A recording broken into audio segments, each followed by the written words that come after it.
งานเข้าแล้วเบ้ยตกยังไงให้ได้งูเห่าอยู่เลยไปหกไปยกขึ้นมาเด้อเดี๋ย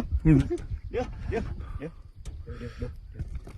หาเนี่ยเว้ยไม่ใช่ เอามาเนี่ยเดี๋ยวน่ะเคลียร์ออกกันน่ะโอ้ยบุ๊อ่ะบอกผู้ปล่อยไปด้วยบอกว่ามันแลบลิ้นใส่ฮะเนี่ยออกมาจะเฮ้อมันขึ้นเรือได้นะเดี๋ยวเหยื่อผมอ่ะเดี๋ยวไม่ใช่เหยื่อผมนะก่ะมันก็จะแค่ไปอ่ะแล้วมันจะมันขำคอน่ะไปมาใกล้หาเดี๋ยววู้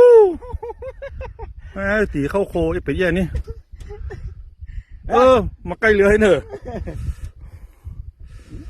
เดี๋ยวบอกต้องบุ๊บมันนะเดี๋ยวผมสวิตขวางกับแกบอกไปรูดกะมันก็เข้าดิกี้กลางเงาเดี๋ยวไอ้เอายอกันโหฟอแล้วมันขึ้นเรือแล้วโดดลงน้ำเนอะเดี๋ยวเหยื่อโอ้ไม่หวานเดี๋ยวผมปิดกล้องกัน